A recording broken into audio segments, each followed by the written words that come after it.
पारिवारिक फिल्में, ऐसी फिल्में जिनका सब्जेक्ट कभी पुराना नहीं हुआ, फिर चाहे वो 60 के दशक की सोशल व रोमांटिक फिल्मों के दौर में आई खानदान और घराना जैसी फिल्में हो या 90 के दशक में आई हम आपके हैं कौन। हर दौर में पारिवारिक फिल्में आती रही हैं, जिनकी शुरुआत कोई एक फिल्म करती है और फिर उसकी सफलता से प्रेरित होकर कई सारी फिल्में बन जाती हैं। 80 का दशक जब एक्शन फिल्मों का बोलबाला हुआ करता था, उसी दौर में एक पारिवारिक फिल्म रिलीज हुई जिसका नाम था अवतार। यह फिल्म इतनी सफल हुई कि उस दौर में एक्शन फिल्मों के साथ साथ ढेरों पारिवारिक फिल्में बनी। कर्ज ज्यादा करने वाले सेवक और एक लाचार मालिक जिसके बेटे बुरे वक्त में उसका साथ छोड़ देते हैं। दोनों के भावुक रिश्तों को दर्शाती फिल्म अवतार एक ड्रामा फिल्म होने के बावजूद दर्शकों को वास्तविक कहानी का एहसास करवाती है। इस फिल्म में शबाना आजमी के साथ साथ राजेश खन्ना मालिक की भूमिका में थे, तो वहीं सेवक की भूमिका निभाई थी बाल कलाकार से नायक बने एक्टर सचिन ने। बेटों की भूमिका निभाई थी शशि पुरी और गुलशन ग्रोवर ने। 11 मार्च 1983 को रिलीज हुई इस सफल फिल्म का निर्देशन किया था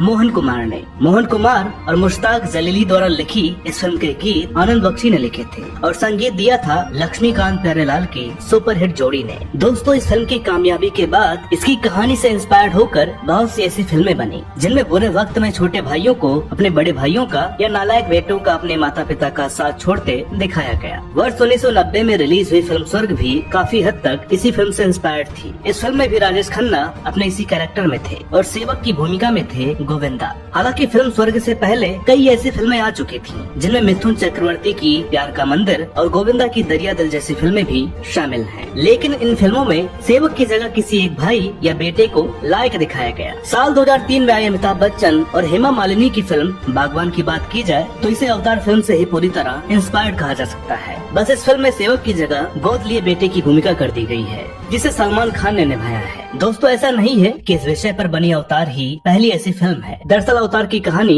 वर्ष 1967 में रिलीज हुई फिल्म मेहरबान से काफी मिलती जुलती है, जिसे ए भीम सिंह ने लिखा और डायरेक्ट किया था, जो खुद उन्हीं के द्वारा 1960 में निर्देशित तमिल फिल्म पथिक कथा मेधाई की रीमेक है। मजे की बात, यह फिल्म भी 1953 में बनी बंगाली फिल्म जोग बायोग की रीमेक थी, जो जानी मानी बंगाली लेखिका और उपन्यासकार आशा पूर्णा देवी के उपन्यास पर आधारित थी। फिल्म मेहरबान में अशोक कुमार, सुनील दत्त और नूतन आदि मुख्य भूमिकाओं में थे। हालांकि अवतार से कहीं ज्यादा इस फिल्म के करीब स्वर्ग फिल्म को माना गया। बहरहाल फिल्म अवतार की सफलता के बाद 80 के दशक में साउथ की लगभग हर भाषा में इसका रीमेक बनाया गया, जिनमें तेलुगु में ओ थंदरी थेरेपु, कन्नड़ में कलयुग, मलयालम में जीवथम और तमिल में वाजकाई आदि फिल्मों के नाम प्रमुख हैं। दोस्तों, इस फिल्म को राजेश खन्ना साइन नहीं करना चाहते थे क्योंकि उनका कैरेक्टर बहुत ही बड़ी उम्र वाला था, लेकिन ये वही दौर था जब राजेश खन्ना की फिल्में नहीं चल रही थीं, इसलिए मजबूरन उन्होंने इस फिल्म को साइन कर लिया था। हालांकि इस फिल्म में फ्लैशबैक के बहाने उनकी जवानी के साथ साथ एक बेहद रोमांटिक गीत भी उन पे फिल्माया गया, जिसके बोल थे दिन महीने साल गुजरते जाएंगे, हम प्यार में जीते प्यार में मरते जाएंगे। यह फिल्म राजेश खन्ना की सबसे सफल फिल्मों में से एक साबित हुई और इस फिल्म की सफलता के बाद राजेश खन्ना की एक्टिंग की काफी तारीफ की गई। दोस्तों, इस फिल्म का टाइटल पहले राधा रखा गया था, पर बाद में इसे बदलकर अवतार कर दिया गया, जो राजेश खन्ना के कैरेक्टर अवतार किशन से प्रेरित था। राजेश खन्ना की चरित्र भूमिकाओं वाली फिल्मों में ये फिल्म हिंदी सिनेमा का टर्निंग पॉइंट मानी जाती है। इस फिल्म की सफलता के बाद राजेश खन्ना ने मोहन कुमार की फिल्म अमृत में एक बार फिर एक उम्रदराज व्यक्ति की भूमिका में नजर आए थे। बात करें अन्य किरदारों की तो इस फिल्म में सचिन एक गंभीर भूमिका में नजर आए थे, जिन्होंने अभी ताजा ही बाल कलाकार से नदिया के पार फिल्म के जरिए बतौर नायक अपनी एक पहचान बनाई थी। इस फिल्म में ये अचानक इतनी गंभीर भूमिका में नजर आना उनके प्रशंसकों के लिए एक चौंकाने वाली बात थी, तो वहीं एक एक्टर के रूप में उनकी प्रतिभा को गंभीरता से लेने वाली भूमिका भी बनी। दोस्तों, इसी फिल्म से एक्टर गुलशन ग्रोवर ने बतौर विलन अपनी एक सशक्त पहचान बनाई। हालांकि इससे पहले उन्होंने कुछ फिल्में की थी, लेकिन अभी उनका संघर्ष जारी था। इस फिल्म से उनके जुड़ने का किस्सा भी बेहद दिलचस्प है। दरअसल उस दौर में गुलशन की हालत अच्छी नहीं थी। कहा जाता है कि एक बार शबाना आजमी के सामने वे अपने जूते इसलिए नहीं उतार रहे थे क्योंकि उनके मोजे फटे हुए थे।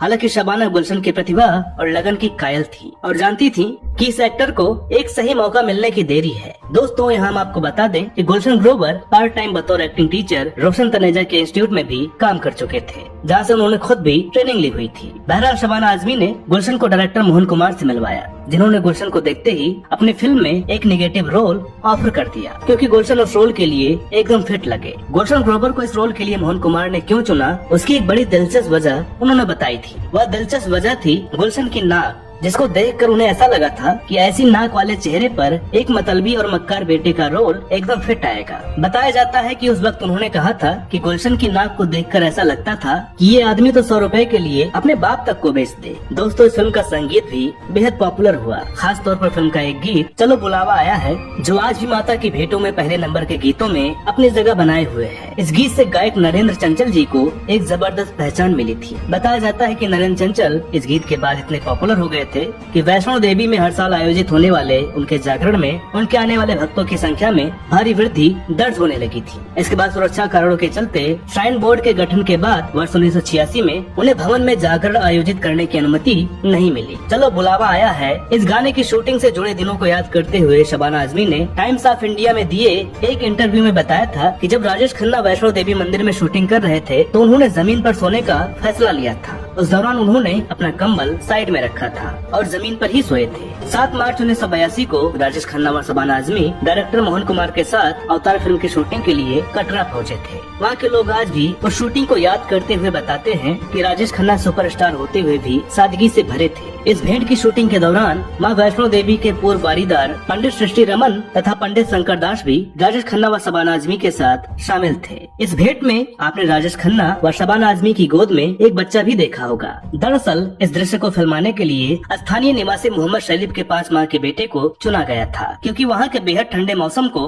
वहीं के वातावरण में पला बढ़ा बच्चा ही बर्दाश्त कर सकता था। बर्फबारी के बीच 2 दिनों तक हुई शूटिंग में राजेश खन्ना व शबाना आजमी नंगे पांव बच्चे को उठाकर इसकी शूटिंग पूरी की थी। हालांकि बर्फबारी की वजह से राजेश खन्ना व शबाना आजमी को वहाँ 4 दिन तक रुकना पड़ा था। राजेश खन्ना ने माता के दर्शन के बाद कहा था कि माता के दर्शन की इच्छा आज पूरी हुई है। उनकी कामना थी कि वह नंगे पांव माता के दरबार में आए। दोस्तों, अवतार फिल्म की इस प्रसिद्ध भेंट के देश भर में गूंजने के बाद माता वैष्णो देवी के दरबार को काफी प्रसिद्धि मिली थी। बात शूटिंग की चल ही निकली है तो एक बड़ा ही मजेदार किस्सा शबाना आजमी ने बताया था, जो राजेश खन्ना से ही जुड़ा हुआ है। वह ये था कि एक बार राजेश खन्ना पैर में बैंडेज बांधकर सेट पर आए और जब उनसे पूछा गया कि क्या हुआ तो उन्होंने कहा कि मैं घोड़े से गिर गया था। शबाना आजमी ये बात सुनकर चौंक गयी और उन्होंने कहा, लेकिन काका जी, कल तो आप मेरे साथ शूटिंग कर रहे थे और मैंने आपके साथ कोई घोड़ा नहीं देखा था। शबाना आजमी ने कहा कि उनकी बात सुनकर काका जी बड़बड़ाने लगे और उन्हें चुप होने के लिए कहा। हालांकि जब सब वहाँ से चले गए तो उन्होंने शबाना आजमी से बताया, मेरा पैर लुंगी में फंस गया था जिसकी वजह से मैं गिर गया था और ये बात मैं सबके सामने कैसे बता सकता था। दोस्तों, फिल्म अवतार का दर्शकों पर बहुत ज्यादा गहरा असर पड़ा था। कह सकते हैं कि इस फिल्म ने लोगों की आंखें खोलने का भी काम किया था। इस फिल्म को देखने के बाद ज्यादातर माता पिता ने अपने घर को अपने जीते जी बच्चों के नाम पर करना छोड़ दिया था, क्योंकि उन्हें डर था कि अवतार फिल्म की तरह उनका भी ऐसा हश्र न हो जाए।